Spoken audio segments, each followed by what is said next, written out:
ಹಾರ್ಮುಜ್ ತೆರೆಯುವ ಒಪ್ಪಂದಕ್ಕೆ ಇಂದು ಸಹಿ ಹಾಕುತ್ತೇನೆ ಟ್ರಂಪ್. ಇರಾನ್ ಜೊತೆಗಿನ ಒಪ್ಪಂದಕ್ಕೆ ಭಾನುವಾರ ಸಹಿ ಹಾಕಲಾಗುವುದು. ಹಾರ್ಮುಜ್ ಜಲಸಂಧಿಯನ್ನು ಎಲ್ಲ ಹಡಗು ಸಾಗಣೆಗೆ ಮತ್ತೆ ತೆರೆಯಲಾಗುವುದು ಮತ್ತು ಮಾತುಕತೆಗಳು ಅಂತಿಮ ಹಂತದಲ್ಲಿವೆ ಎಂದು ಟೆಹ್ರಾನ್ ಹೇಳಿದ್ದರೂ ಒಪ್ಪಂದಕ್ಕೆ ಯಾವುದೇ ಸಮಯದ ಬಗ್ಗೆ ಬದ್ಧವಾಗಿಲ್ಲದಿದ್ದರು. ನಂತರದ ಹಂತದಲ್ಲಿ ಅಮೆರಿಕವು ಇರಾನ್ನ ಹೆಚ್ಚು ಸಮೃದ್ಧ ಯುರೇನಿಯಂ ಅನ್ನು ಪಡೆಯುತ್ತದೆ ಎಂದು ಅಮೆರಿಕ ಅಧ್ಯಕ್ಷ ಡೊನಾಲ್ಡ್ ಟ್ರಂಪ್ ಶನಿವಾರ ಹೇಳಿದ್ದಾರೆ.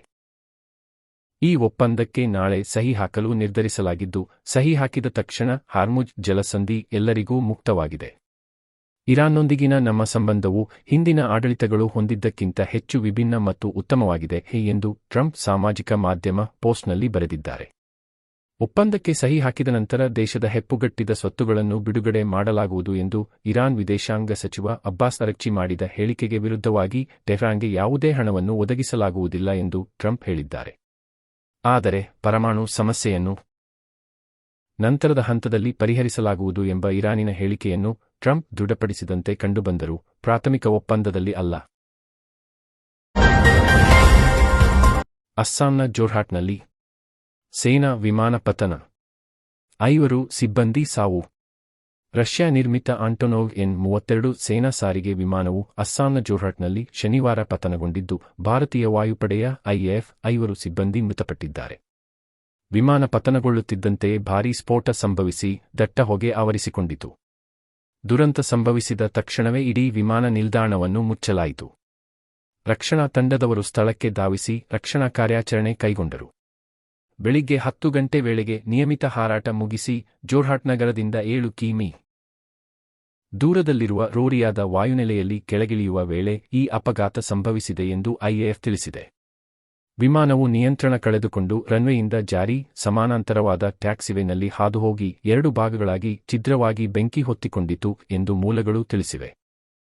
N-32 ಪತನಗೊಂಡು 5 ಸಿಬ್ಬಂದಿ ಮೃತಪಟ್ಟಿದ್ದಕ್ಕೆ ಭಾರತೀಯ ವಾಯುಪಡೆಯು ತೀವ್ರ ವಿಷಾದ ವ್ಯಕ್ತಪಡಿಸುತ್ತದೆ ಎಂದು ವಾಯುಪಡೆಯು ಪ್ರಕಟಣೆಯಲ್ಲಿ ತಿಳಿಸಿದೆ. ಅಪಘಾತಕ್ಕೆ ಕಾರಣ ತಿಳಿಯಲು ಕೋರ್ಟ್ ಮೇಲ್ವಿಚಾರಣೆಯಲ್ಲಿ ತನಿಖೆಗೆ ಆದೇಶಿಸಲಾಗಿದೆ ಎಂದು ಹೇಳಿದೆ. ಮೃತರನ್ನು squadron leader Prashant Singh, flight lieutenant Shubham Kumar, sergeant Jitendra Sharma, Agniveer Kemaram Kumawat, Agniveer Danish Alam ಎಂದು ಗುರುತಿಸಲಾಗಿದೆ. ಸಹ ಪೈಲಟ್ ಬದುಕುಳಿದಿದ್ದು ಅವರನ್ನು ಆಸ್ಪತ್ರೆಗೆ ದಾಖಲಿಸಿ ಚಿಕಿತ್ಸೆ ನೀಡಲಾಗುತ್ತಿದೆ. ವಿಮಾನದ ವೈಶಿಷ್ಟ್ಯ, ಅತ್ಯಂತ ಎತ್ತರ ಪ್ರದೇಶ ಹಾಗೂ ಪ್ರತಿಕೂಲ ಪರಿಸ್ಥಿತಿಯಲ್ಲಿ ಕಾರ್ಯಾಚರಣೆ ನಡೆಸಲು ವಿಶೇಷವಾಗಿ ವಿನ್ಯಾಸ ಮಾಡಲಾದ ರಷ್ಯಾ ನಿರ್ಮಿತ ಈ ವಿಮಾನವು 2 ಟರ್ಬೋಪ್ರಾಪ್ ಎಂಜಿನ್ಗಳನ್ನು ಒಳಗೊಂಡಿದೆ. ವಾಯುಪಡೆಯಲ್ಲಿ ಇಂತಹ 100 ಸೇನಾ ವಿಮಾನಗಳು ಬಳಕೆಯಲ್ಲಿದ್ದು, ನಾಗರಿಕ ನೆರವು ಹಾಗೂ ಅತ್ಯಂತ ದುರ್ಗಮ ಗುಡ್ಡಗಾಡು ಪ್ರದೇಶಗಳನ್ನು ತಲುಪಲು ಬಳಸಲಾಗುತ್ತದೆ. 7.5 ಟನ್ ಸರಕು ಸಾಗಣೆ, 50 ಪ್ರಯಾಣಿಕರು ಅಥವಾ 42 ಪ್ಯಾರಾಟ್ರೂಪರ್ಗಳನ್ನು ಹೊತ್ತೊಯ್ಯುವ ಸಾಮರ್ಥ್ಯ ಹೊಂದಿದೆ. ಸೈನಿಕರನ್ನು ಒಂದು ಸ್ಥಳದಿಂದ ಮತ್ತೊಂದು ಸ್ಥಳಕ್ಕೆ ಕರೆದೊಯ್ಯಲು ಸೇನೆಯ ಸರಕುಗಳನ್ನು ಸಾಗಿಸಲು ಈ ವಿಮಾನಗಳನ್ನು ಹೆಚ್ಚಾಗಿ ಬಳಸಿಕೊಳ್ಳಲಾಗುತ್ತಿತ್ತು. ಗ್ಯಾರಂಟಿ ಅರ್ಹತೆಗೆ ಹೊಸ ಅರ್ಜಿ. ಪಂಚ ಗ್ಯಾರಂಟಿ ಯೋಜನೆಗಳ ಪೈಕಿ ಮನೆಯ ಯಜಮಾನಿಗೆ ಪ್ರತಿ ತಿಂಗಳು ₹2,000 ನೀಡುವ ಗೃಹಲಕ್ಷ್ಮಿ ಮತ್ತು 200 ಯೂನಿಟ್ವರೆಗೆ ಉಚಿತ ವಿದ್ಯುತ್ ಸೌಲಭ್ಯದ ಗೃಹಜ್ಯೋತಿಯ ಎಲ್ಲ ಫಲಾನುಭವಿಗಳಿಂದ ಹೊಸದಾಗಿ ಅರ್ಜಿ ಆಹ್ವಾನಿಸಲು ರಾಜ್ಯ ಸರ್ಕಾರ ಮುಂದಾಗಿದೆ. ಈ ಕುರಿತು ಮಾಹಿತಿ ನೀಡಿದ ಮುಖ್ಯಮಂತ್ರಿ ಡಿ.ಕೆ. ಶಿವಕುಮಾರ್, ಅರ್ಹ ಫಲಾನುಭವಿಗಳಿಗೆ ಯೋಜನೆಗಳು ತಲುಪಬೇಕೆಂಬ ಕಾರಣಕ್ಕೆ ಈ ಕ್ರಮ ತೆಗೆದುಕೊಳ್ಳಲಾಗುವುದು. ಅಲ್ಲದೆ ಯೋಜನೆಯ ಫಲಾನುಭವಿಗಳಿಗೆ ಗುರುತಿನ ಚೀಟಿ ನೀಡಲು ಕೂಡ ಉದ್ದೇಶಿಸಲಾಗಿದೆ. ಕೆಲವೇ ದಿನಗಳಲ್ಲಿ ಅರ್ಜಿ ಆಹ್ವಾನಿಸಲಾಗುವುದು ಎಂದರು. ವಿಧಾನಸೌಧದ ಸಮ್ಮೇಳನ ಸಭಾಂಗಣದಲ್ಲಿ ಮುಖ್ಯಮಂತ್ರಿ ಎಲ್ಲ ಇಲಾಖೆಗಳ ಮುಖ್ಯಸ್ಥರು, ಜಿಲ್ಲಾಧಿಕಾರಿಗಳು, ಜಿಲ್ಲಾ ಪಂಚಾಯಿತಿ ಮುಖ್ಯ ಕಾರ್ಯನಿರ್ವಾಹಕ ಅಧಿಕಾರಿಗಳು, ಜಿಲ್ಲಾ ಪೊಲೀಸ್ ವರಿಷ್ಠಾಧಿಕಾರಿಗಳು, ಉಪಾರಣ್ಯ ಸಂರಕ್ಷಣಾಧಿಕಾರಿಗಳ ಜೊತೆ ಶನಿವಾರ ಸುದೀರ್ಘ ಸಭೆ ನಡೆಸಿದರು. ಬಳಿಕ ಸುದ್ದಿಗೋಷ್ಠಿಯಲ್ಲಿ ಮಾತನಾಡಿದ ಅವರು, ಗೃಹಲಕ್ಷ್ಮಿ ಯೋಜನೆಯ ಫಲಾನುಭವಿಗಳಲ್ಲಿ ಕೆಲವರು ನಿಧನರಾಗಿದ್ದಾರೆ. ಆದರೆ ಅವರ ಹೆಸರಿನಲ್ಲಿ ಬೇರೆಯವರು ಹಣ ಪಡೆಯುತ್ತಿದ್ದಾರೆ. ಹೀಗೆ ₹100 ಕೋಟಿಗೂ ಹೆಚ್ಚು ಹಣ ಫಲಾನುಭವಿಗಳಲ್ಲದವರ ಪಾಲಾಗಿರುವುದು ಗಮನಕ್ಕೆ ಬಂದಿದೆ. ಹೀಗಾಗಿ ಅರ್ಹ ಫಲಾನುಭವಿಗಳಿಗೆ ಯೋಜನೆ ತಲುಪುತ್ತಿದೆಯೇ ಇಲ್ಲವೇ ಎಂದು ಪರಿಶೀಲಿಸಿ ಫಲಾನುಭವಿಗಳ ಪಟ್ಟಿಯನ್ನು ಪರಿಷ್ಕರಿಸಬೇಕಾಗಿದೆ.